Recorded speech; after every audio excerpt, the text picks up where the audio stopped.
En la vastedad de los llanos de Venezuela y Colombia, cuando la noche cae y el viento acaricia la soledad del monte, se dice que se escucha un escalofriante silbido.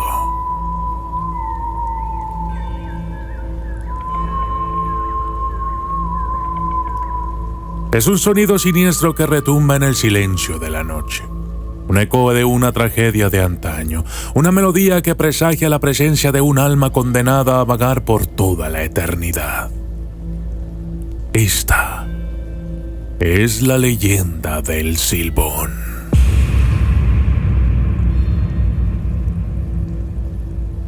La historia del Silbón, al igual que muchas leyendas, se ha transmitido de generación en generación y su origen se mezcla con la bruma del tiempo. Aunque existen variaciones en los detalles, la esencia de la leyenda es universalmente temida y respetada en la región. El relato comienza con un joven llamado Juan, que vivía con sus padres en un rancho. Era un joven caprichoso, de temperamento voluble y de carácter violento. Un día, hambriento y enfadado, exigió a su padre que le consiguiera un venado para comer. El padre, queriendo calmar a su hijo, salió en busca del venado. Pero cuando regresó con las manos vacías, el hijo, encolerizado por la decepción, lo mató en un arrebato de ira.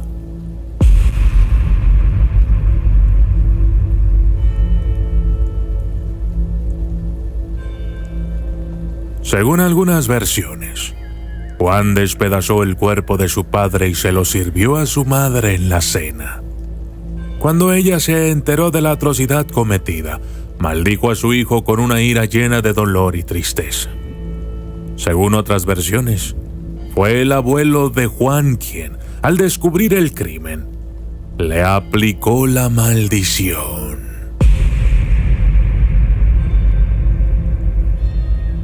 El castigo fue severo. Azotó a Juan con un látigo y lo condenó a vagar por el mundo cargando un saco de huesos con los restos de su padre. Desde ese momento, Juan, convertido en el Silbón, fue condenado a vagar por los llanos, silbando una melancólica melodía, un requiem que se pierde en la inmensidad de la llanura.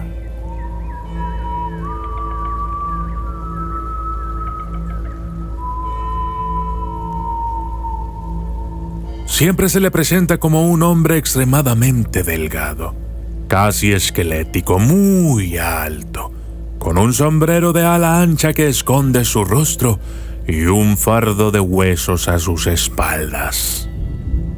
El Silbón es un espíritu errante y su presencia se anuncia con un peculiar silbido que produce un efecto acústico terrorífico.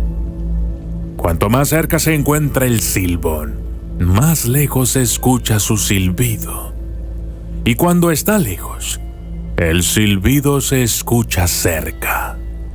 Esta peculiaridad sirve para desorientar a sus víctimas y atraparlas en sus trampas mortales. Según la leyenda, el Silbón persigue a los hombres mujeriegos y a los borrachos, como castigo a sus pecados. Aparece en las noches oscuras y ventosas, especialmente durante las épocas de lluvia.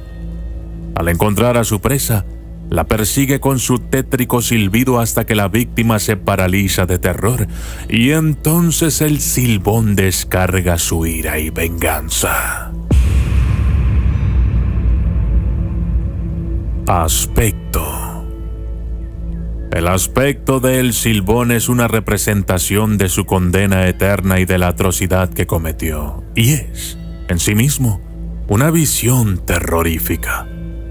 Aunque su apariencia puede variar ligeramente dependiendo de las versiones de la leyenda, hay elementos comunes que se repiten y forman parte de su siniestra identidad. Se le describe como un ser espectral, de apariencia desgarbada y casi esquelética, un símbolo del hambre insaciable que lo condujo a su acto de parricidio. Es un hombre extremadamente alto. A veces se dice que mide más de 2 metros y su figura delgada y estirada le otorga una presencia inquietante y desproporcionada. Viste ropas de campesino, camisa y pantalón largo, generalmente blancos, sucios y desgastados por el paso del tiempo y su constante vagar. Lleva un sombrero de ala ancha que le cubre el rostro, acentuando su aspecto misterioso y sombrío. Su cara, cuando se vislumbra, es macilenta y envejecida, sus ojos profundos y oscuros que parecen arder con un fuego interno de remordimiento y cólera. En su espalda carga un saco lleno de huesos, los restos de su padre que debe llevar consigo como parte de su castigo. El saco es una carga pesada, un recordatorio perpetuo de su crimen y su maldición. Sus pies descalzos recorren los llanos sin cesar, arrastrando el dolor y la desesperación en cada paso. Se dice que sus huellas son profundas, como si el peso de su culpa y su castigo se reflejaran en las huellas que deja sobre la tierra. Pero quizás lo más aterrador del silbón es su silbido, una melodía constante y escalofriante que parece emanar de lo más profundo de su ser. Es un lamento que resuena en la vastedad de la llanura, un eco melancólico que trae consigo el terror y la muerte. Así es el silbón, una figura de terror y tristeza condenada a vagar por los llanos por toda la eternidad. Su apariencia es un reflejo de su alma torturada, una entidad despiadada que personifica las consecuencias del pecado y la ira, y cuyo aspecto infunde un miedo primordial en aquellos desafortunados que se cruzan en su camino. ¿Cómo protegerse del silbón? Protegerse del silbón es un desafío debido a la sobrenaturalidad de esta entidad. Pero las historias y leyendas de los llanos han dejado algunas pistas sobre cómo uno podría mantenerse a salvo de esta presencia maligna. Evita el silbido. El rasgo más identificable del silbón es su melancólico silbido. Se dice que, paradójicamente, cuando su silbido se escucha fuerte y claro, el silbón está lejos, pero cuando el silbido suena suave y distante, está cerca. Al escuchar su silbido, la primera y principal recomendación es alejarse del lugar, preferentemente hacia un área poblada. Mantener una vida virtuosa. El silbón suele castigar a los hombres mujeriegos y a aquellos que llevan una vida inmoral.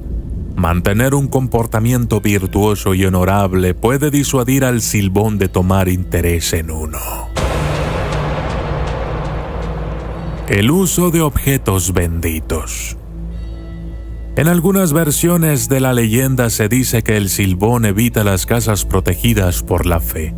Un crucifijo en la entrada de la casa o un rosario cerca de la cama puede mantener alejado a este ente sobrenatural. Los perros y los gallos. Se cree que los perros tienen la capacidad de percibir la presencia del silbón y sus ladridos pueden ahuyentarlo. Además, se dice que el canto del gallo al amanecer marca el fin de su errancia nocturna, lo que podría ser un momento seguro para salir de nuevo. Estar alerta durante las noches de lluvia. Las noches lluviosas son particularmente peligrosas, ya que se considera que son los momentos favoritos del silbón para merodear. Durante estas noches, se recomienda permanecer en el interior y evitar viajar solo. Ofrecer tabaco. En algunas versiones de la leyenda se sugiere ofrecer tabaco al silbón, porque esto puede calmarlo y permite a la persona escapar.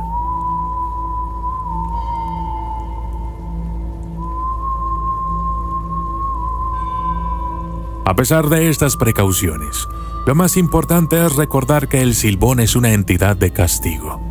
Mantener una vida de buen comportamiento y tratar a los demás con respeto y justicia es la mejor defensa contra su maldición. La leyenda del Silbón es una sombría advertencia de los llanos, una historia que despierta temor en las noches oscuras y ventosas, y que pervive en el imaginario colectivo como un recordatorio de los pecados del pasado y las consecuencias de los actos impulsivos. A través de esta leyenda, se entretejen historias de venganza, castigo y redención, dando forma a una de las más temidas y respetadas tradiciones orales de Latinoamérica. Yo soy el documentalista y esto fue la leyenda del Silbón.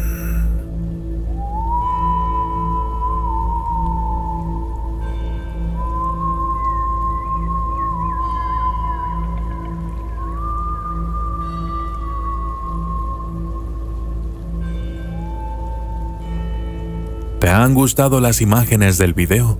Puedes descargarlas en mi página oficial www.eldocumentalista.com en la sección de imágenes.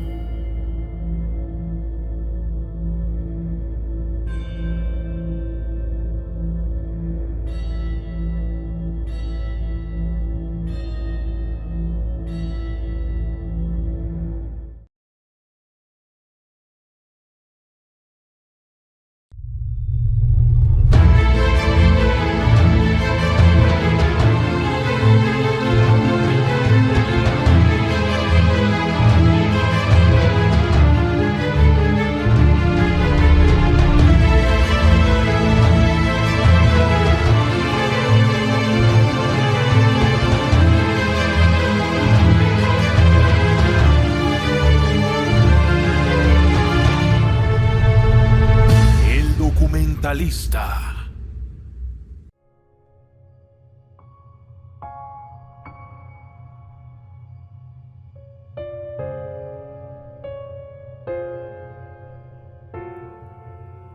El perro perdido es una historia de miedo sobre un niño que se encuentra un perro callejero unos días antes de Halloween. Cuando lleva al perro a pasear por el bosque, conoce a 3 niñas que están de acampada. ¿Sabes cómo? En la noche de Halloween, la gente siempre se reúne alrededor de la hoguera y cuentan historias de miedo sobre cosas extrañas que acechan en el bosque y nadie les cree. Bueno, a veces esas historias son ciertas. Verán, el año pasado, justo antes de Halloween, estaba en casa viendo la televisión cuando escuché un golpe en la puerta principal. Cuando fui a contestar, encontré a un perro parado en el porche. Miré alrededor, pero no pude encontrar al dueño en ningún lado. El perro parecía estar perdido. No estaba seguro de qué raza era, pero parecía un husky siberiano. Su lengua colgaba y él jadeaba como si tuviera mucha sed. Así es que saqué un tazón de agua. El perro lo lamió con avidez. Desde que era pequeño siempre quise tener un perro como mascota, pero mis padres nunca me lo permitieron. No quería traerlo dentro de la casa, así es que lo puse en el patio trasero. Le di algunas sobras para que se las comiera, pero él simplemente les levantó la nariz y se negó a tocar comida alguna. Esa noche, cuando mis padres llegaron a casa, les hablé del perro perdido. Al principio me dijeron que tenía que deshacerme de él, pero después de muchas súplicas y súplicas, me dijeron que podía quedármelo. Sin embargo, no lo querían dentro de la casa. Mi madre era alérgica a los perros. el perro durmió en el cobertizo del jardín. En medio de la noche me desperté y miré por la ventana de mi habitación. Podía ver los ojos brillantes del perro en la oscuridad. Pareciera como si estuviera ahí parado, mirándome fijamente. Me dio una sensación muy extraña. Al día siguiente era Halloween. Por la mañana fui a la tienda y compré una lata de comida para perros. Cuando llegué a casa lo abrí y lo puse en un tazón. El perro parecía muy hambriento, pero se negaba a comer la comida para perro. No podía entender qué le pasaba. Esa noche, los niños pequeños corrían por la calle vestidos con sus disfraces de Halloween. Me hizo desear no ser demasiado viejo para pedir dulces. En fin, decidí llevar al perro a dar un paseo por el bosque detrás de nuestra casa. Después de un rato, nos encontramos con un grupo de 3 chicas adolescentes que estaban acampando en el bosque. Estaban planeando tener una fiesta de Halloween en el bosque y habían traído algo de comida y bebida con ellas. Las chicas tenían más o menos la misma edad que yo, así es que charlamos un rato. Me preguntaron si me gustaría unirme a ellas. Una de las chicas trató de acariciar al perro, pero este le gruñó. No parecía gustarle ser alguien que lo tocara. Tenían problemas para armar su tienda, así es que decidí ayudarlas. Entre los 4 logramos montar la tienda. Miré alrededor y me di cuenta de que mi perro no estaba en ninguna parte para ser visto. Les pedí a las chicas que me ayudaran a buscarlo. Por ahora, estaba oscuro y las estrellas estaban fuera. La luna estaba pálida y llena y el viento silbaba entre los árboles. Decidimos dividirnos en dos grupos. Las 2 primeras chicas se fueron juntas y yo me emparejé con la tercera. Pasamos mucho tiempo buscando a mi perro, pero no había rastro de él. Finalmente nos dimos por vencidos y volvimos a la tienda de campaña. De repente, oímos gritos agudos que resonaban entre los árboles. Corrimos todo el camino de regreso a la tienda y cuando llegamos allí, encontramos a las otras 2 mujeres tiradas en un charco de sangre. Estaban terriblemente heridas. Una de las chicas estaba inconsciente y la otra apenas se aferraba a la vida. Le pregunté que qué había pasado y se las arregló para ahogar algunas palabras. Me agarró el brazo y me miró fijamente. Sus ojos estaban muy abiertos por el miedo. Dijo que habían sido atacadas por una especie de criatura monstruosa que emergió del bosque. Traté de hacerle más preguntas, pero su agarre de mi brazo se relajó lentamente y murió. La tercera chica se puso a llorar y no podía dejar de temblar. Nos miramos con incredulidad. Ninguno de nosotros sabía qué hacer. Estábamos aterrorizados, pero no queríamos dejar a las chicas muertas tiradas en el césped. Decidimos llevarlas a la tienda para protegerlas de ser comidos por animales salvajes. Mientras nos agazapábamos dentro de la tienda, tratando desesperadamente de pensar qué hacer, de pronto, oímos ruidos extraños afuera. Por un minuto, no supe si los sonidos eran reales o si era solo mi imaginación la que me jugaba una mala pasada. Sonaba como un perro gritando de dolor. Me preocupaba que fuera mi perro y que pudiera estar herido. Me armé de valor y decidí salir a ver de dónde venían los ruidos. La chica no quería que la dejara sola, pero le aseguré que volvería enseguida. Con cuidado, salí de la tienda y revisé el claro. Me arrastré hasta la línea de los árboles y me asomé al bosque, pero no pude ver nada. La noche era tranquila y espeluznantemente silenciosa. Todo lo que podía oír era el suave silbido del viento. Cuando volví a la tienda, me horrorizó encontrarla completamente destruida. Dentro, la tercera chica yacía muerta. Su cuerpo había sido destrozado y parcialmente devorado. Una ola de miedo me bañó y me sentí débil de las rodillas. Miedo de quedarme en el bosque un momento más. Me fui corriendo entre los árboles y no me detuve hasta que llegué a la seguridad de mi casa. Mis padres me preguntaron qué era lo que pasaba, y cuando les conté la horrible historia llamaron a la policía. Pronto, había luces parpadeantes en nuestra entrada y 2 agentes de policía me interrogaban sobre lo que había sucedido. Salieron al bosque y encontraron los cadáveres de las 3 chicas tendidas en la tienda. No encontraron a mi perro en ningún lado. Los policías dijeron que deben haber sido atacadas por animales salvajes y me dijeron que tenía suerte de estar vivo. Dijeron que mi perro probablemente también había sido comido por los animales salvajes.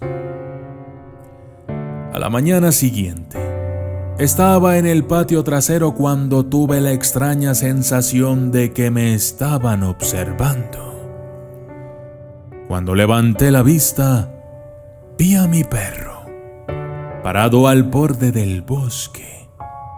Estaba ahí, parado, mirándome.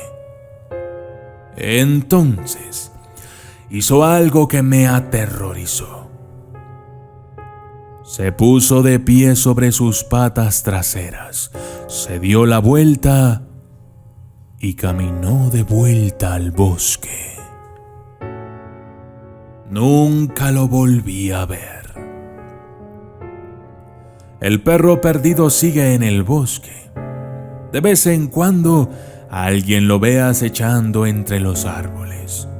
Siempre que hay luna llena, voy alrededor de nuestra casa, asegurándome de que todas las puertas y ventanas estén bien cerradas. Luego, me acuesto en la cama y rezo para que amanezca pronto.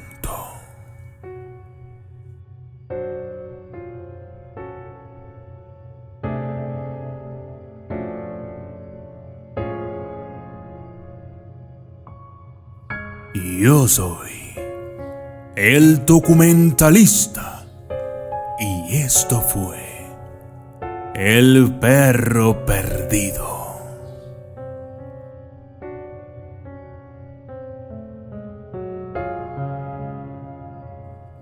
Saludos especiales para Ángela Alfaro, Andrés Encalada, Rosalina Meléndez, Laura Zavala Hernández, México Chang, Esmeralda Torres, Miguel Ángel Padua, Amto de la Cruz, Gilberto Guzmán Fajardo, Gabriela Cantú, Sandra Ramírez, Charles Javier Torres, María Ponce, Alex Patricio, Héctor Rosa, Larry Omar Pica Bardales, Jesús Giovanni Trujillo, Ágata Gótica Oficial, Julián Chay, Orvin Santos, Paulita Hurtado, César Gómez Bustamante, Jorge Daniel Ferreira, Dele Angeli Pérez, Michael Caudillo, Ramón Contreras, el 3666 Azul 22 Rubio, Jessy Nels, Joel Tiago Ciana Kenayata,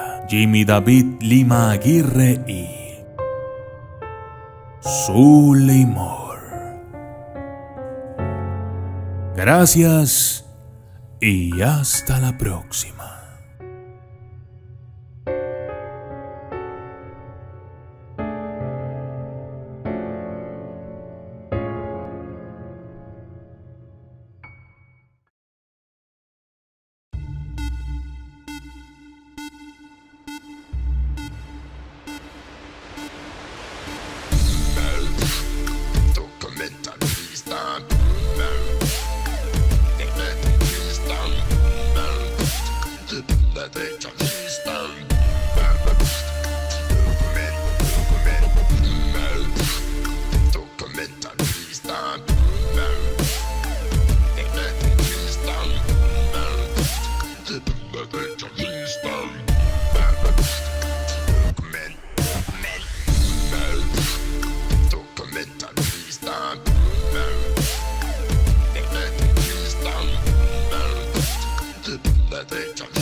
Entre los alacranes más venenosos de México se encuentra una especie en particular, Buthidae, famoso por ser uno de los alacranes más venenosos del mundo, uno de los más grandes y responsable de muchas muertes, historias y leyendas. Este tipo de alacranes se puede encontrar en los estados del norte del país. Sin embargo, es bien conocido que los alacranes más venenosos y grandes se encuentran en el estado de Durango, la tierra del alacrán.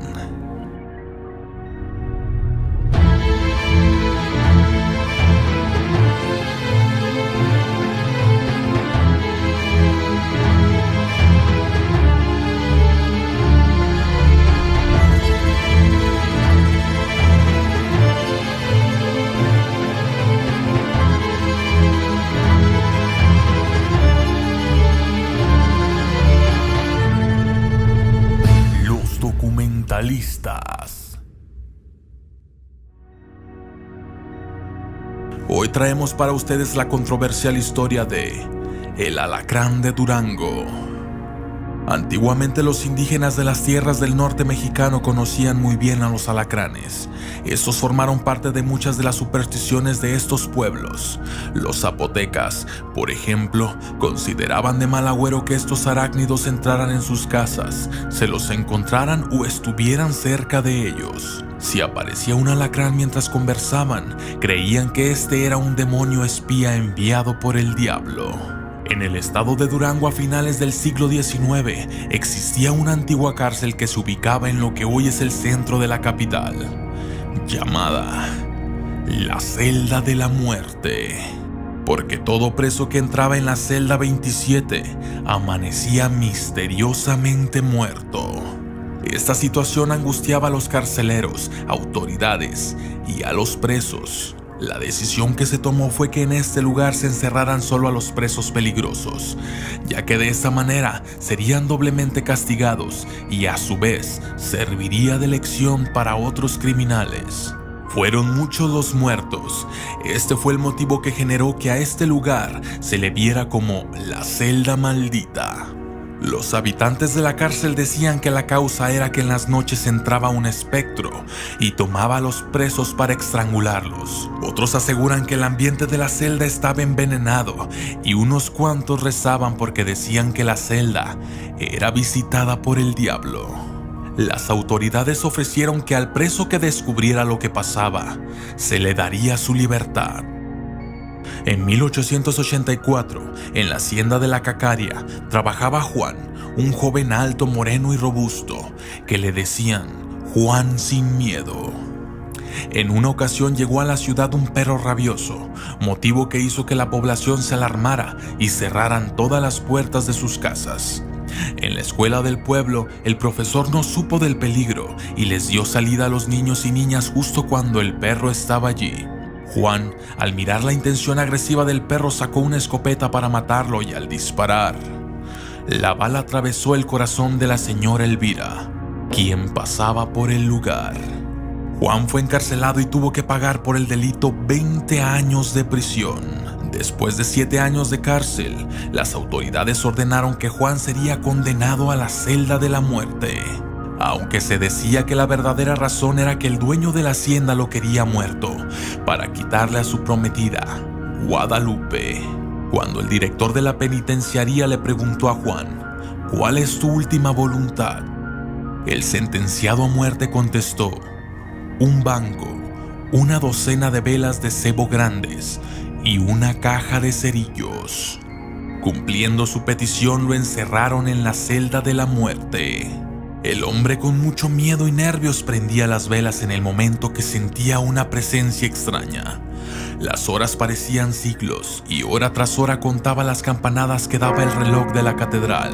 Cuando ya el temor lo vencía y la vela se apagaba, la prendía nuevamente y veía con atención a su alrededor. ¿Cuál fue su sorpresa al ver un enorme alacrán de unos 30 centímetros de largo, que pronto se ocultó en su madriguera, tomó los cerillos y apagó la vela, permaneciendo en silencio y dejando transcurrir el tiempo?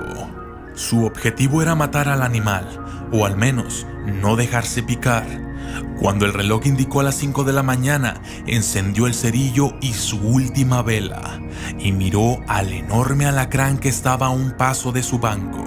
Sin pensarlo, se quitó el sombrero y lo arrojó sobre el alacrán. Tomó el banco y lo puso encima del sombrero para que el animal no escapara. Al ver lo que había atrapado, se volvió a quedar a obscuras y por unos minutos lloró sin poder contenerse. De lejos se escucharon los pasos de los camilleros que venían por el cadáver de Juan para enterrarlo. Juan, con modestia, después de saludarles, les pidió que le ayudaran a sacar al alacrán asesino. Juan fue indultado y puesto en libertad por su hazaña. Volvió a la cacaria y se casó con su prometida. El calabozo dejó de ser la celda de la muerte y desde entonces llevó el nombre de la celda de San Juan. Esto fue la leyenda del alacrán de Durango. Los documentalistas.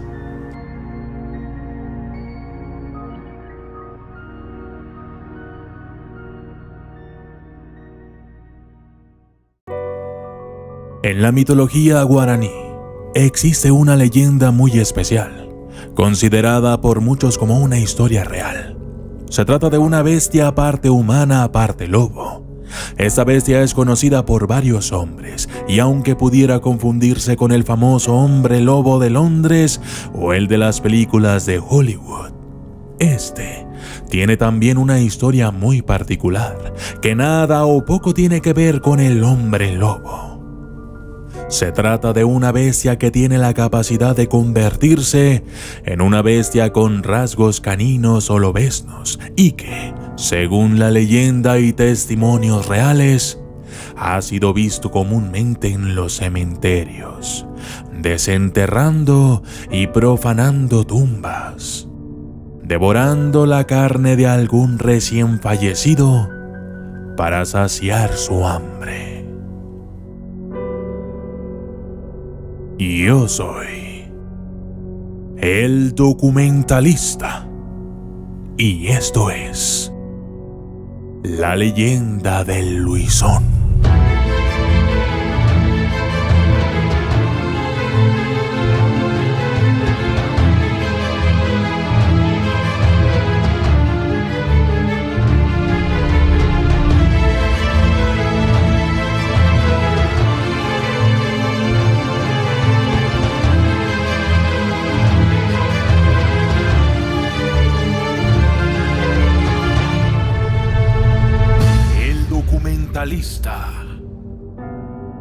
Taú y Queraná fueron una pareja que sufrió una terrible maldición. En la mitología guaraní se dice que de esta pareja nacieron 7 monstruos mitológicos. Uno de ellos, el último, el séptimo, fue el Luisón. Taú y Queraná nunca debieron de convertirse en pareja. Pero básicamente, en la mitología guaraní se dice que Taú era un ser maligno y Queraná, una bella mujer. Para conquistarla, él se convirtió en un apuesto joven. Durante 7 días la visitó y en el 7º día intentó robarla. Pero la leyenda cuenta que el espíritu del bien, Angatupiri, intervino y luchó contra Taú durante otros 7 días. En el último día, Taú resultó vencedor y se llevó consigo a la chica. Indignados por tal atrevimiento, la tribu donde vivía Queraná lanzó una maldición sobre Taú, haciendo que todos los hijos de la pareja nacieran monstruos. Así fue como nació el Luisón. Cuentan que el número 7 en la mitología guaraní tiene un especial significado. Así, el Luisón y sus hermanos nacieron prematuros, todos a los 7 meses de gestación. Algunos estudiosos dicen que estos monstruos son una representación de las 7 penas de la humanidad, las cuales seguramente veremos en posteriores videos, pero se trata del miedo, el dolor, el llanto, el hambre, la sed, la enfermedad y la muerte, siendo esta última atribuida a nuestro protagonista, el Luisón. Entonces, el Luisón es considerado señor de la muerte. Ronda por los cementerios en busca de cadáveres frescos para alimentarse, pero eso no es todo. Se dice además que los días martes y viernes, el Luisón pierde su forma humana y se convierte en el monstruo que dicta la maldición. Normalmente es descrito por quienes lo han avistado como un monstruo con grandes colmillos y de olor muy desagradable. Se dice también que sus ojos son penetrantes y que acecha desde la oscuridad, pero que sorprende a las personas de forma extraña. ¿Cómo? Si vas caminando cerca de un panteón, lejos del pueblo o ciudad, en medio de la nada entre la oscuridad de la noche, si el Luisón está cerca, no lo verás venir. Llegará por la espalda, sentirá su presencia, pero para entonces será demasiado tarde. Una especie de bestia peluda pasará corriendo en medio de tus piernas, saldrá por delante tuyo y tenlo por seguro, te llevarás el susto de tu vida. El Luisón recupera su forma humana cuando amanece. Se transforma de nuevo en un ser humano de aspecto sucio, triste y cansado. Pero es poco común verlo o reconocerle de esta forma, ya que ellos mismos saben que deben alejarse de lugares públicos antes del amanecer para evitar ser descubiertos. Él, o los Luisones, son el mayor temor de los guaraníes. Muchas personas que viven en Paraguay, parte de Argentina y la región litoral, algunas regiones de Brasil, el sureste de Bolivia y norte de Uruguay, se consideran guaraníes y creen en esta mitología. Para ellos es tan real como todas sus demás creencias. Por ejemplo, ellos creen que si una pareja o un matrimonio tiene 7 hijos varones de forma consecutiva, el último, el séptimo, será un Luisón. El Paraguay es un país muy rico en el ámbito cultural. Sus mitos y leyendas hacen de esta tierra un lugar muy emocionante y digno de conocer. Es aquí donde más se cree en estas leyendas y donde se cree nació el primer Luisón. Un dato curioso es que la mitología guaraní ofrece un tipo de leyendas e historias que difícilmente caen en lo absurdo o poco creíble, debido a que, por ejemplo, ninguna de sus bestias o monstruos tiene capacidades sobrehumanas o poderes divinos. En la mitología guaraní lo más allá que se puede llegar es a sufrir transformaciones como la del Luisón. Y es por eso que mucha gente cree en estas historias, porque son creíbles e incluso, para muchos, hasta comprobables. Estas creencias son tan fuertes que inclusive existe un ritual o método que la gente usa para evitar que un séptimo hijo se convierta en Luisón. Verán. En cuanto un séptimo niño nace, inmediatamente la familia tiene que ir a bautizarlo, pero no solo una vez, sino 7 veces, en 7 diferentes iglesias, y que el padrino del niño sea un mandatario del gobierno. Inclusive hay quienes dicen que debe ser el mismísimo presidente de la República. Si el ritual no se lleva a cabo de la manera correcta, cuando el niño crezca, a los 7 años, desaparecerá misteriosamente. Quizás lo encuentren deambulando por la naturaleza o los montes, solo, sin ropa y maloliente. Cuando un Luisón se convierte es todo un suceso aterrador. Dicen que primero se retuercen, caen al suelo y comienzan a dar vueltas. La voz cambia totalmente, como si un demonio lo estuviera poseyendo. Posteriormente sus ojos cambian de color y con ellos su mirada. Su piel se endurece y le crece un pelaje abundante. Los perros le temen, sin embargo lo persiguen. Quizás lo reconocen como un macho alfa, ya que siempre que esto pasa los perros caminan aullando detrás de él con la cola entre las patas. Se cuenta también que Luisón no mata a cualquier persona. Al parecer solo mata a quienes ya les ha llegado la hora. Pero si se topa con una persona a quien aún no debe morir, el Luisón no debe matarlo. No obstante, sí puede dañar. Desde rasguños hasta mordidas, desde un fuerte rugido hasta un terrible susto. Para liberarse del Luisón es necesario identificarlo como persona, saber quién de la comunidad es el monstruo entre todos. Lo primero que se hace es tratar de averiguar quién tiene varios hermanos, buscar familias numerosas que pudieran tener un séptimo hijo varón.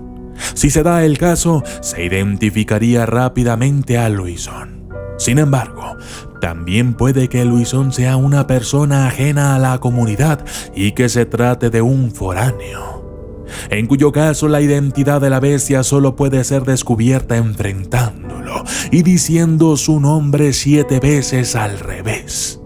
Pero estas son solo especulaciones, así como también lo son el bendecir balas y cuchillos para poder lastimarlo y atraparlo. Sudamérica está llena de misterios y secretos que muy pocos conocen. La muerte, la vida y hasta los elementos naturales forman parte de ella. Aún nos queda mucho por descubrir, y la historia de Luisón es solo una pequeña parte de esta increíble y fascinante cultura guaraní. Y yo soy el documentalista, y esto fue la leyenda del Luisón.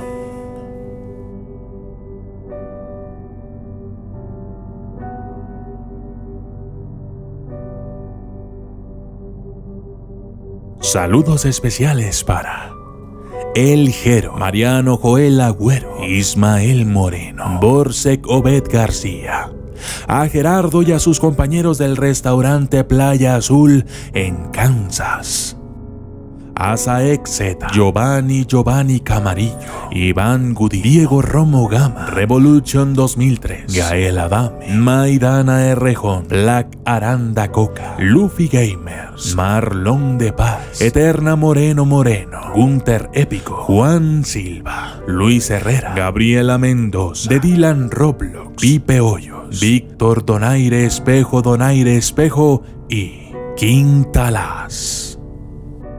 Gracias y hasta la próxima.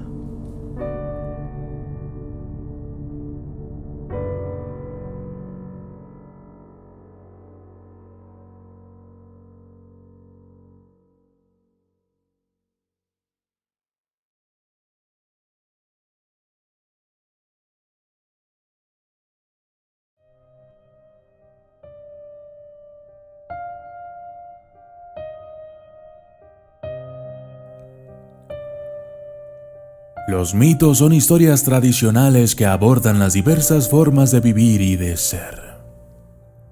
El conocido mito de Gilgamesh ha sido citado en muchas fuentes como una de las primeras historias en nuestra historia humana registrada que se origina en Mesopotamia, Irak hoy en día.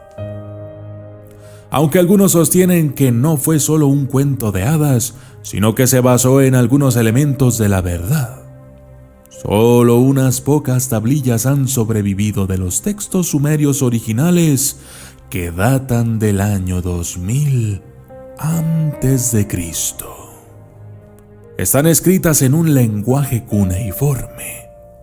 La versión babilónica, sin embargo, está completa en 2 tercios y se remonta del siglo XIII al X a.C. Algunas de las mejores copias no fueron descubiertas sino hasta el siglo VII, en las ruinas de la biblioteca del rey asirio Ashurbanipal. Para nuestros relatos modernos, Fue solo después de la Primera Guerra Mundial que el mito de Gilgamesh llegó a un público más amplio, y solo después de la Segunda Guerra Mundial que comenzó a aparecer en una variedad de géneros.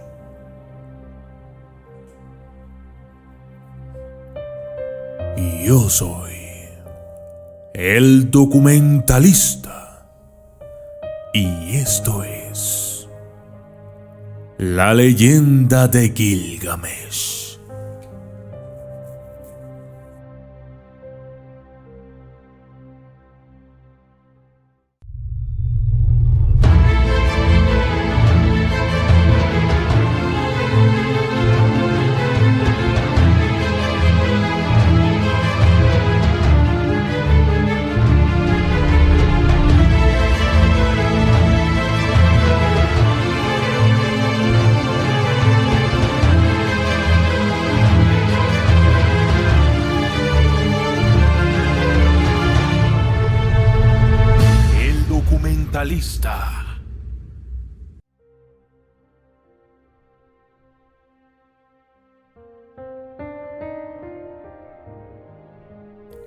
Este mito se puede dividir en dos secciones principales. En la primera mitad, Gilgamesh, el rey de Uruk, estaba dispuesto a casarse con una mujer de igual rango llamada Ishtar.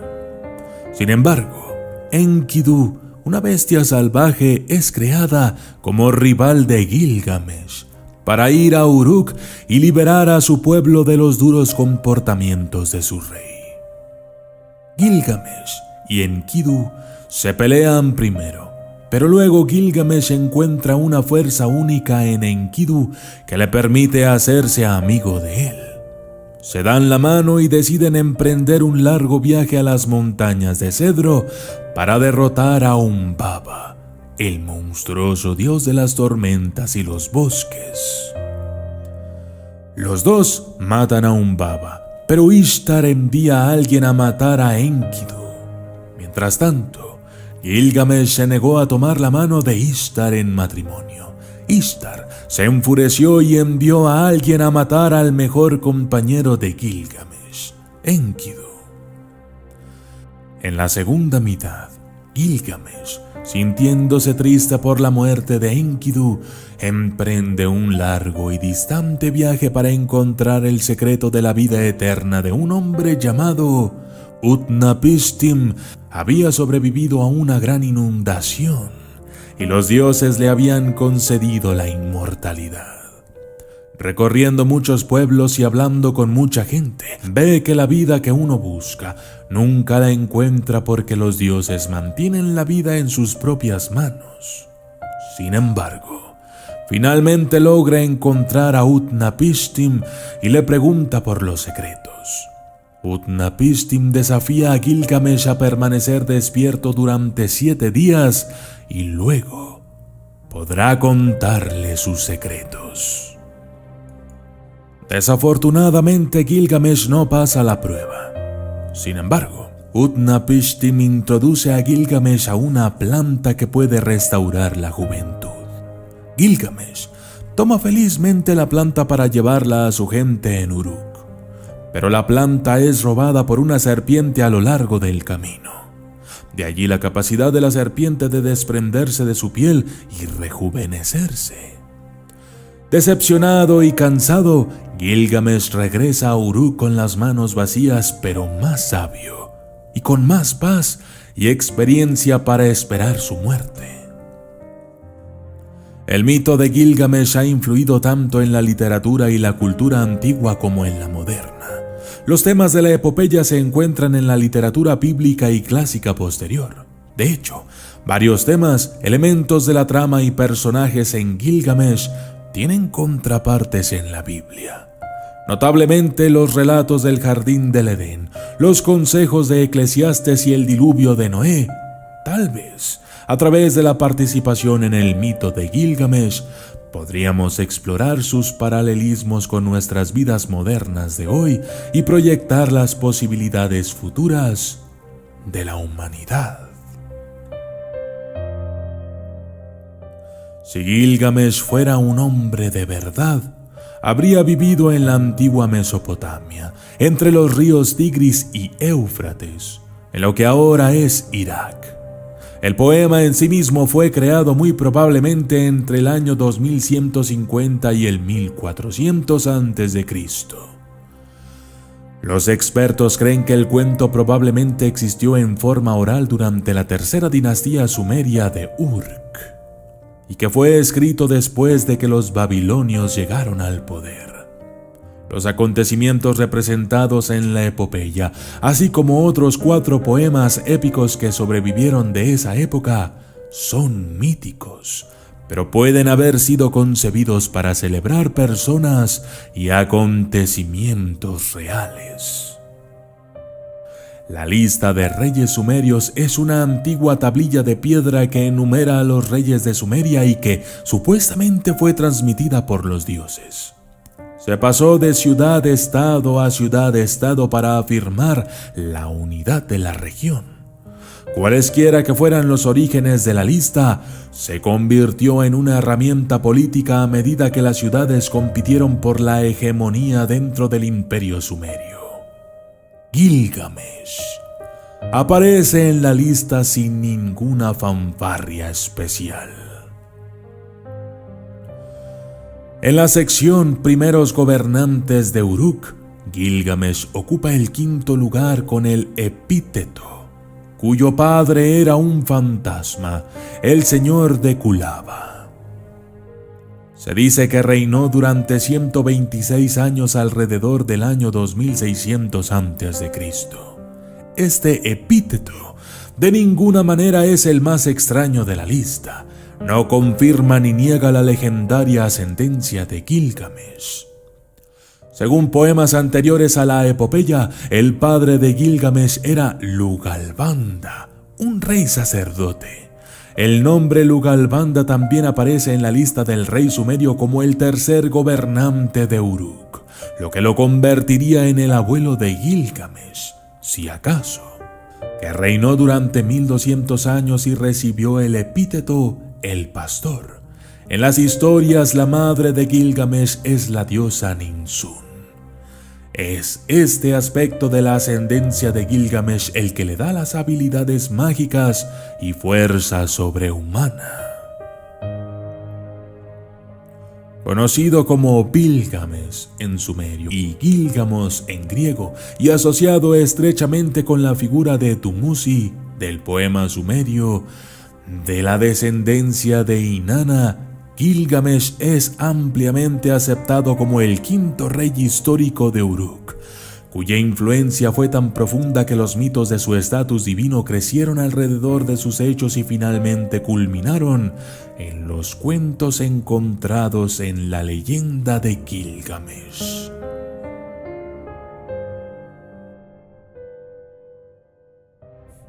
En varias de las historias de los poemas, Gilgamesh viene en ayuda de los humanos y los dioses. En otros, lucha contra ellos. Una historia cuenta de un conflicto entre Gilgamesh de Uruk y el rey Aga de Kish. El nombre de Aga también está en la lista del rey sumerio, bajo la sección Primera dinastía de Kish. En la leyenda sumeria Inanna y el árbol Ulupa, Gilgamesh es descrito como el hermano de Inanna. Las tablillas de arcilla encontradas en las tumbas están inscritas con oraciones a Gilgamesh pidiendo un juicio indulgente, sugiriendo que el rey se había convertido en un juez del inframundo. Inanna descendió y regresó de Kur, el inframundo sumerio. Si todavía existieran más documentos de la época, tal vez mostrarían una progresión constante del tan amado rey convirtiéndose en un ser divino. Pero hasta entonces, el misterio permanece.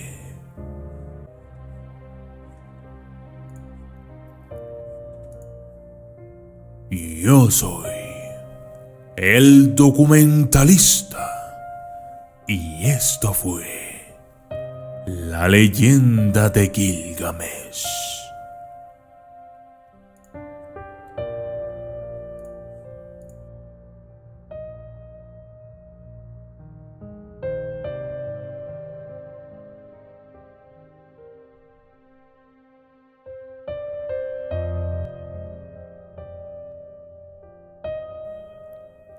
Saludos especiales para Emanuel Romero, It's Miguel 38, Señor Pingüino, Paul Iván Rendón Ibarra, Ingeniera Serena, The Stoker Danner, Ari Paquis, Chris 18, Alonso, Vladimir Loza, Marco 82, Marino Mexicano, Vlad Max, Ramiro Cortés, Bar Abbas, Charles Javier Torres, HXD, Lady Búho Teresa, Emanuel Berlén, Hades Oficial, Micaela Campuzano, Brandon Jair, Josué Ramos García, Lil Gerardo 7U7 y Bianca Pomelín.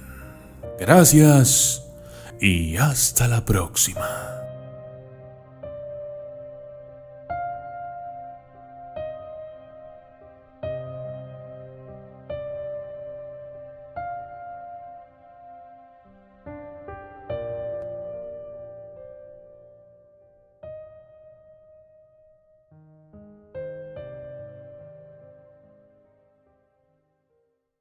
¿Recuerdan a los Thundercats?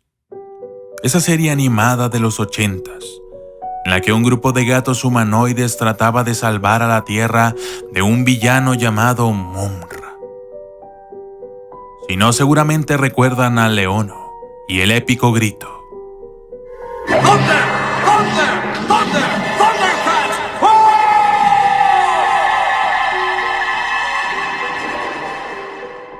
Pues hoy les traigo la biografía de uno de los villanos más famosos de la serie, Mumm-Ra, el Inmortal. Según los cómics de Wildstorm, Mumm-Ra habría nacido con el nombre Wahank, hechicero del antiguo Egipto y consejero de un gran faraón, siendo considerado incluso como parte de su familia. El brujo, sin embargo, en secreto pretendía derrocar al regente con la ayuda de una poderosa fuerza recién descubierta por él: los 4 espíritus del mal. Estos seres otorgan a Wahank los poderes necesarios para enfrentar al faraón, sufriendo en el proceso una grotesca transformación hacia su particular forma cadavérica. Confiado en sus nuevas habilidades, el ahora llamado Mumm-Ra desafía al rey y le ordena abdicar ante él, pero rápidamente es derrotado por el hijo del faraón en batalla.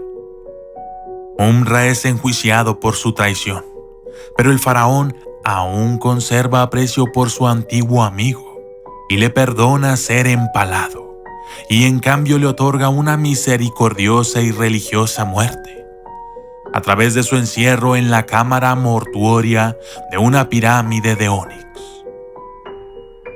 El hijo del faraón, encargado de encerrarlo y sabiendo que Mumm-Ra es inmortal, se alegró de saber que el traidor viviría solo en las profundidades por toda la eternidad. Una vez encerrado, Mumm-Ra implora una vez más la ayuda de los espíritus, pero estos le niegan a auxiliarlo en castigo a su incompetencia en el uso de sus poderes. Pero le ordenan construir 4 estatuas gigantes representando a los malignos seres, tarea que tardaría al menos 600 años en terminar con sus momificadas manos. Solo entonces, los espíritus le concederían aún mayores poderes, transformándolo en un guerrero capaz de acabar con cualquier reino y con cualquier faraón. Siguiendo la línea temporal, en algún punto el hechicero cumplió la tarea y se libera de su prisión convertido en Mumm-Ra. Tanto su longevidad como su poder se deben a su dependencia absoluta de los antiguos espíritus del mal. 4 imágenes antiguas en forma de estatuas que hacen alusión a 4 deidades siniestras de la mitología egipcia. Estas le otorgan a Mumm-Ra una fuerza y poderes sobrehumanos. Por lo tanto, cuenta con vida eterna o inmortalidad, siempre y cuando esté encerrado en su pirámide, tras la maldición con la que vive penando y ambicionando el poder. Sin embargo, al momento en que desea ir al combate contra los Thundercats, adquiere la figura de un imponente y todopoderoso guerrero, con fuerza y poder casi ilimitados, y que a primera vista parece invencible. La forma en que Mumm-Ra recibe este poder de transformación es recitando las palabras: Antiguos espíritus del mal, transformen este cuerpo decadente en Mumra, el inmortal. Inicialmente, Mumra es en apariencia un maltrecho hombre momificado que está confinado a permanecer eternamente en su pirámide como precio de su inmortalidad. Como momia es un personaje de fuerza decadente. En cierto modo su debilidad es permanente, pero al lograr su transformación, su punto débil es el reflejo de su propio rostro, lo que lo debilita considerablemente.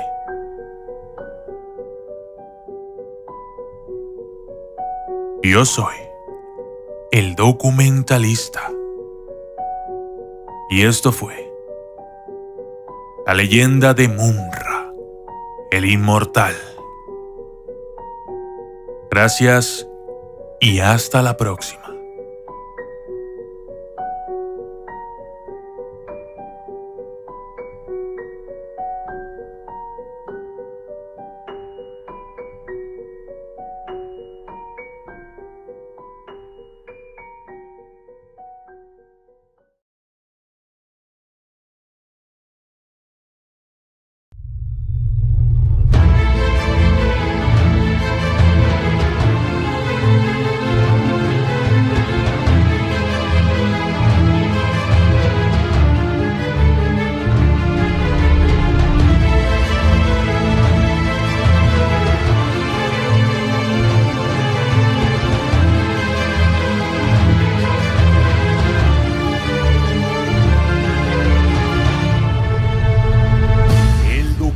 Lista.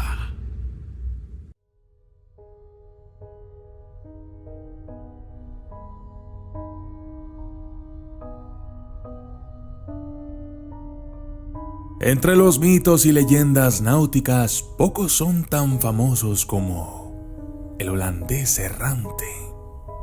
Muchos han afirmado ver el fantasmagórico barco del capitán Hendrik van der Decken, el holandés, desde que se hundió en 1641. Es debido a su actitud descarada frente a la ira tempestuosa de Dios que el capitán van der Decken y su tripulación están condenados a navegar en alta mar hasta el día del juicio final.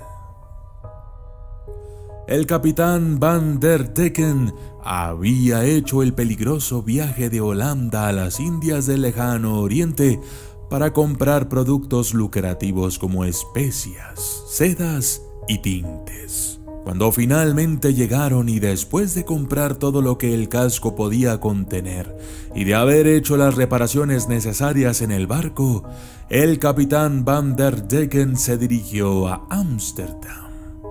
Mientras su barco recorría la costa de África, el capitán pensó en lo conveniente que sería que sus empleadores, la Compañía Holandesa de las Indias Orientales, se establecieran cerca del Cabo de Buena Esperanza, en Sudáfrica, para servir de descanso en las turbulentas aguas. Viaje y maldición. El capitán estaba profundamente pensativo cuando su barco de guerra comenzó a dar la vuelta al cabo. De repente, un terrible vendaval surgió, amenazando con hacer zozobrar el barco y ahogar a todos a bordo. Los marineros instaron a su capitán a que se diera la vuelta, pero el capitán van der Decken se negó. Algunos dicen que estaba loco, otros dicen que estaba borracho. Pero, por la razón que sea, el capitán ordenó a su tripulación que siguiera adelante. Encendió su pipa y fumó mientras las olas enormes chocaban contra el barco.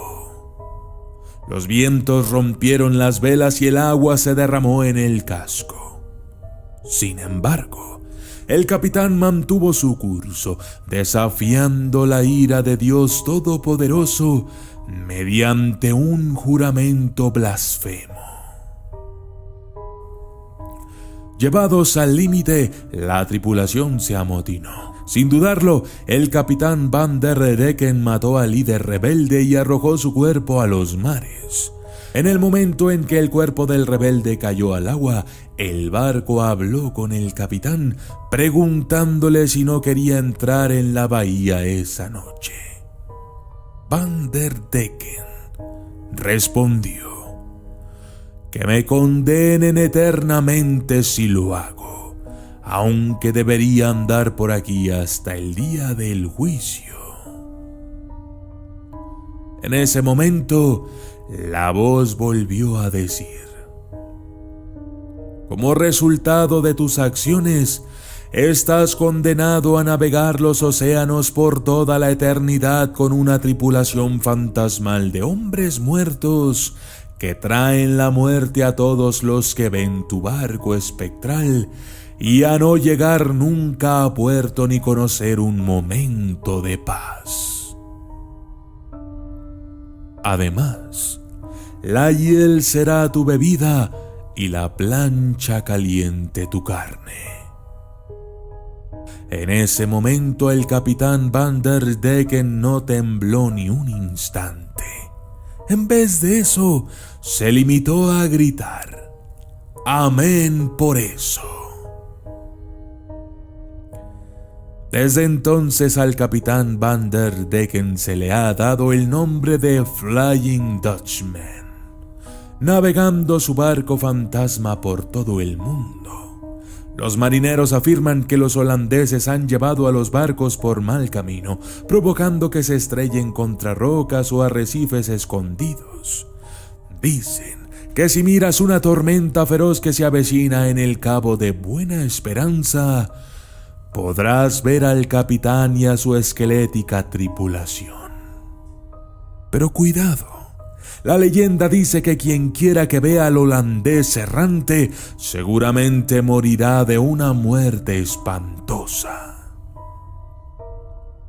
La leyenda ganó popularidad con la ópera de Wagner en 1843, El holandés errante.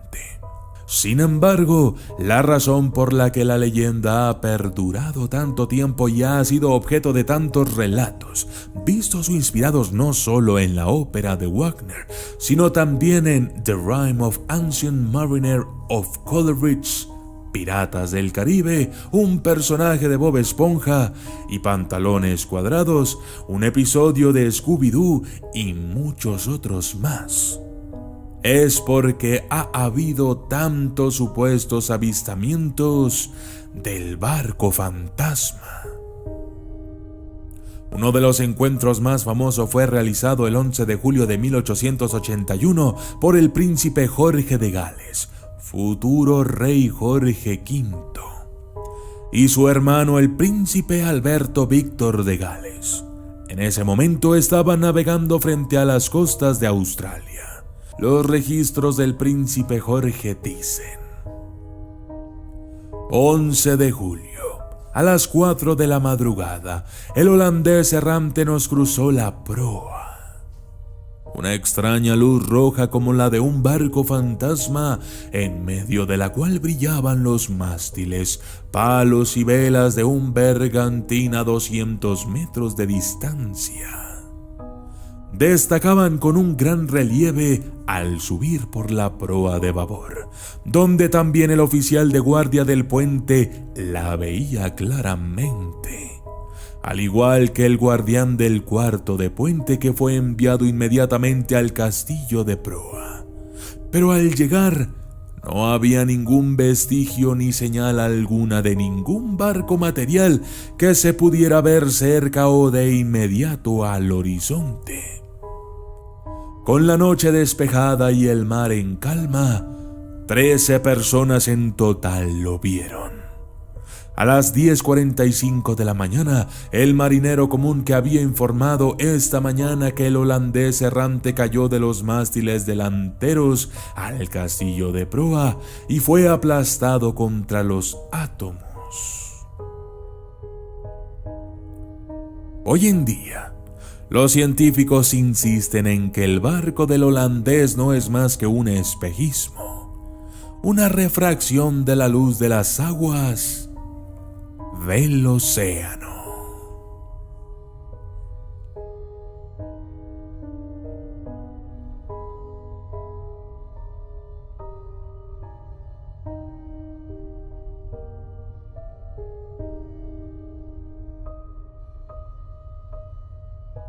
Yo soy el documentalista y esto fue la leyenda del holandés errante.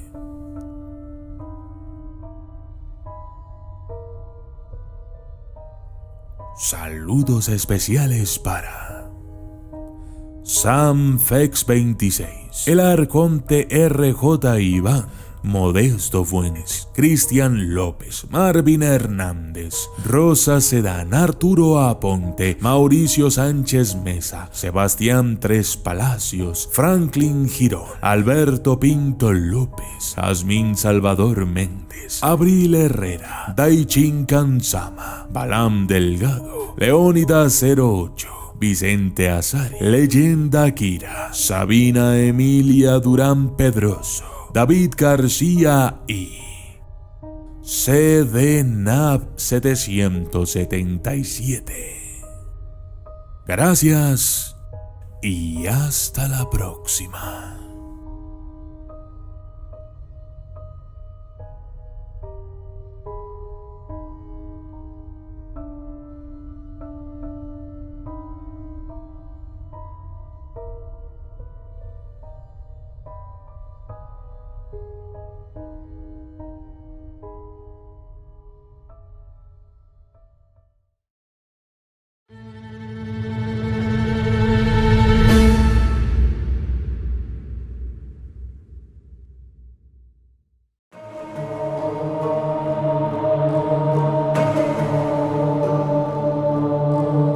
La leyenda de los 12 animales del zodiaco chino. El calendario chino está compuesto por ciclos de 12 años, cada uno de ellos representado por un animal. Hoy conoceremos la ancestral leyenda que explica por qué se escogió a esos 12 animales en concreto, así como las razones que justifican el orden correspondiente a cada uno de ellos. La leyenda popular china cuenta que el emperador de Jade organizó una carrera de animales para decidir cuáles entrarían en el zodiaco. Los animales debían cruzar el río y se les otorgaría un año según su orden de llegada. En aquellos tiempos, la rata y el gato eran muy buenos amigos. Pero, aunque eran muy inteligentes, también eran los peores nadadores del reino animal.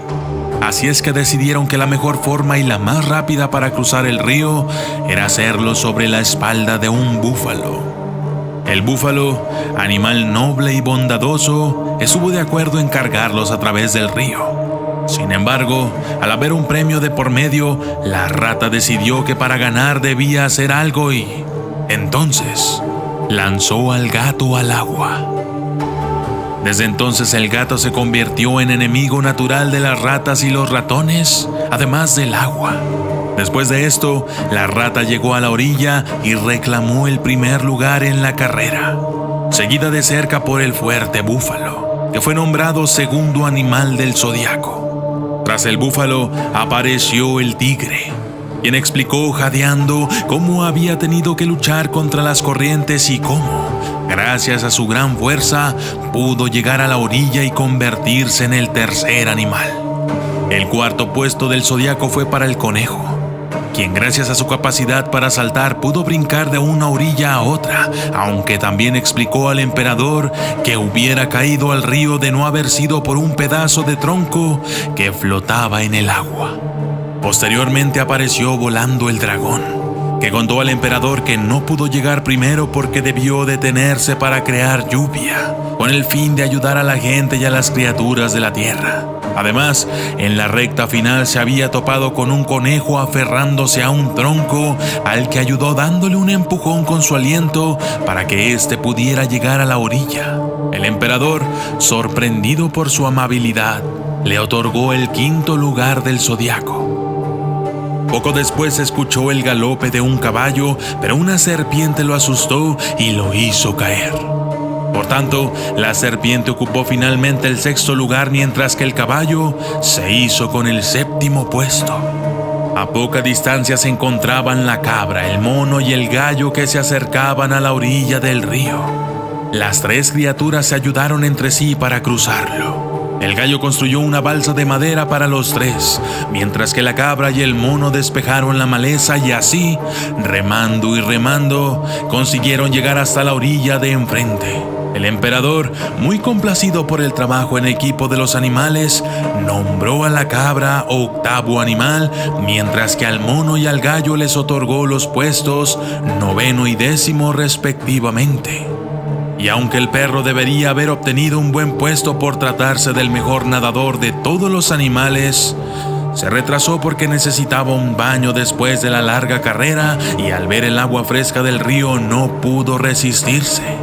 Así que le fue asignado el puesto número 11.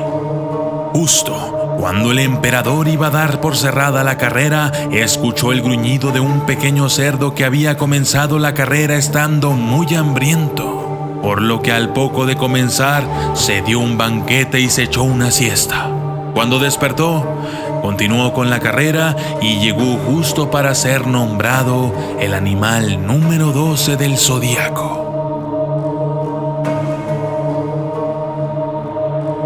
Yo soy el documentalista. Y esto fue la leyenda de los 12 animales del zodiaco chino. Gracias y hasta la próxima.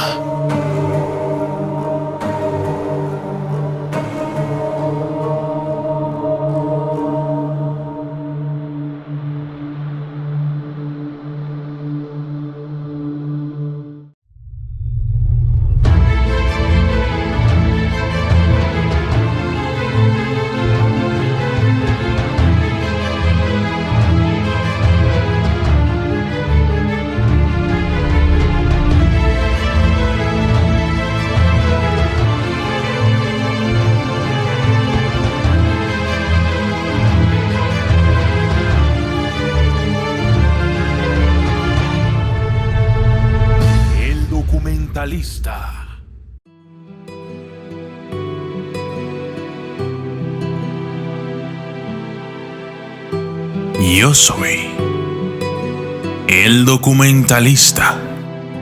Y esto es la verdadera leyenda del rey Arturo y la espada en la piedra.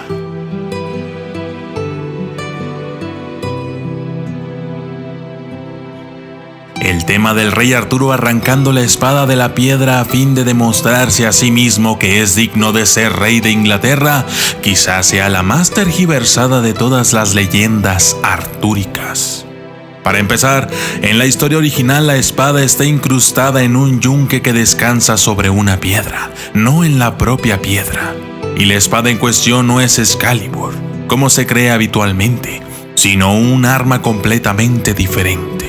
El escenario habitual para este acontecimiento en las películas de Hollywood es algún lugar en la campiña o lo más profundo de un espeso bosque.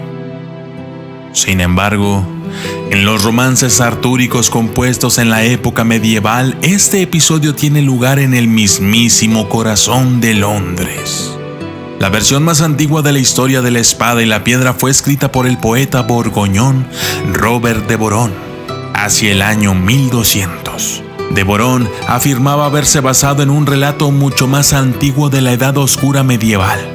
Según este autor, el suceso habría tenido lugar en el camposanto de la mayor iglesia de Londres. Desde la época romana, la mayor y más importante iglesia de la capital británica ha sido la Catedral de San Pablo, aunque San Pablo ha pasado por numerosos periodos de reconstrucción que han culminado en el edificio que podemos ver a día de hoy.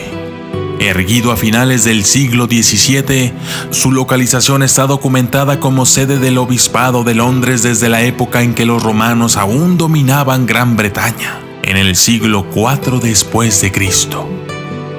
Al ser de las catedrales tradicionalmente sedes de los obispados, debe ser cierto que había una catedral en ese lugar. estuviera o no originalmente dedicada a San Pablo en la época en la que supuestamente vivió Arturo, en torno al año 500. Sorprendentemente, en la época medieval, había realmente una antigua piedra asociada a una espada de poder en el camposanto de San Pablo. Los documentos sobrevivientes datados en una época tan antigua como hace 11 siglos se refieren a la espada como un elemento de gran importancia ceremonial que marcaba el lugar tradicional en el que se aprobaban las leyes y anunciaban pregones. Después del año 1189, cuando Henry Fitz-Aylwin se convirtió en el primer alcalde de Londres, la ceremonia de inauguración requirió expresamente que el nuevo titular del cargo golpeara la piedra con su espada para validar su derecho a gobernar la ciudad. No sabemos hasta qué época se remonta la tradición que vinculaba la piedra a una espada de autoridad, pero ciertamente ya era conocida cuando Robert de Boron escribió su libro.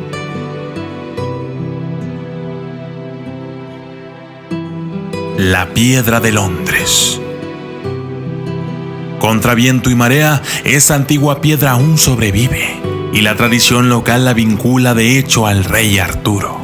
Conocida como la Piedra de Londres, fue retirada del camposanto cuando se reconstruyó San Pablo tras el gran incendio de Londres de 1666.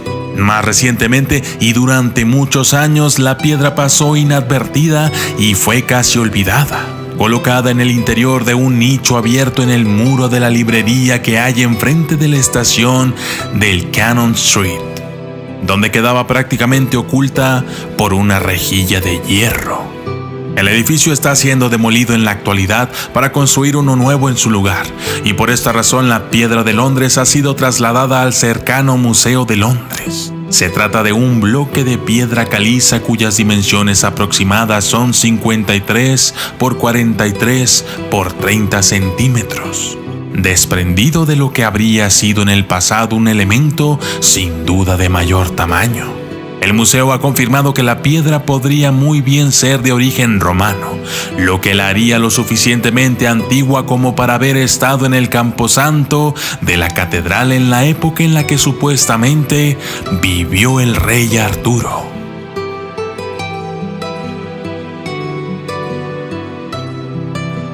Anglos y sajones. La sorprendente idea de una espada incrustada en un yunque colocado sobre una piedra podría explicarse por una antigua mala traducción o por una confusión a la hora de interpretar las palabras. Arturo habría combatido con éxito a los invasores anglosajones, en un principio dos tribus separadas, anglos y sajones, procedentes del norte de Alemania. La palabra latina para roca o gran fragmento de piedra es Sahum, un término que suena de forma muy similar a sajón. Este hecho, junto con la similitud del nombre Anglos, en inglés angle, con la palabra anvil, yunque en inglés, podría explicar el origen de esta extraña imagen. Si la leyenda sostenía que Arturo sacó la espada, en otras palabras, entró en combate, de angle y sahum, anglos y sajones. Es posible que en algún momento durante la agitación que siguió al colapso del Imperio Romano en el siglo V y la consiguiente ausencia de documentos escritos, las tradiciones orales se volvieran algo confusas. Para la época de Robert de Boron, el relato de Arturo arrebatando la iniciativa de anglos y sajones podría muy bien haberse transformado ya en la historia del mítico rey extrayendo la espada de poder de un yunque colocado sobre una piedra. Excalibur. Excalibur es otra espada completamente diferente. En los relatos artúricos medievales, Merlín lleva a Arturo a un lago donde éste recibe la prodigiosa espada de manos de una ninfa de agua conocida como la Dama del Lago. Y cuando el rey finalmente yace moribundo en el campo de batalla, Excalibur es arrojada a una laguna encantada donde la Dama del Lago la empuña para acto seguido arrastrarla consigo hasta el fondo del lago. Esta leyenda probablemente tuvo su origen en la antigua práctica céltica de arrojar valiosas pertenencias, como por ejemplo espadas, a lagunas y lagos sagrados como ofrendas a la diosa del agua.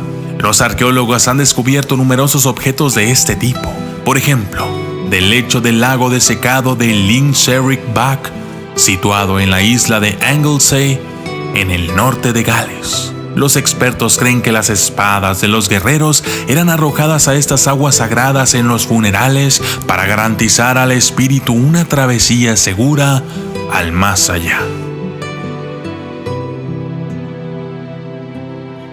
Una espada histórica.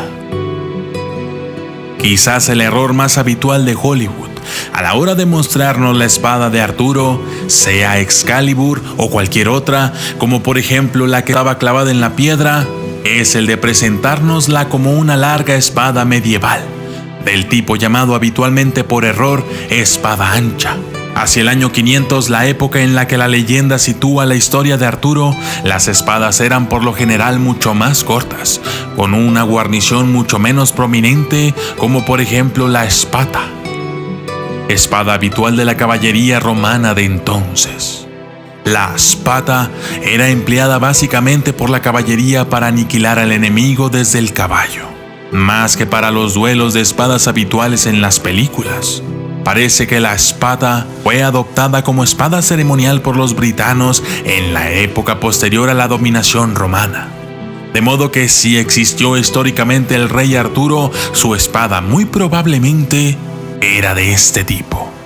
Así pues, cuando vean la película sobre el rey Arturo, quizá puedan entretenerse tomando nota de cuántos aspectos de la leyenda son fieles al relato original o al periodo histórico en el que se enmarcó en un principio la leyenda. Yo soy el documentalista. Y esto fue la verdadera leyenda del rey Arturo y la espada en la piedra. Saludos especiales para Vanessa Ramírez de Veracruz, Luis Méndez Pérez, Tex Anonymous, Apolo Ape, Diego 111, Justin Hernández, Paulo Pacheco, Francisco Enrique Ruiz González, Agustín Gutiérrez, Guadalupe Mendoza Caro, Mayra Ortiz, Rodrigo Ramírez, Alejandro de Alba, Sakura Stardust y sus hijos Andrea y Cristian, Ulises Chávez Torres, Brujo Jaimes, El Cucu Sama, Octavio Hernández, Carlos Arias, Luis Hernández, Alexander y su canal Animator TVI, Leonardo 7N7, Del Ángel de Jesús, Sara Quinn, Chark Barbón, Ramón Vizcaíno, Luis Zapata, Baal Asmodeo 518, Alejandro Alegría, Kevin Cando, Damián Macías, Volador JR, Ramona Vega y Daniel Tesmol. Gracias y hasta la próxima.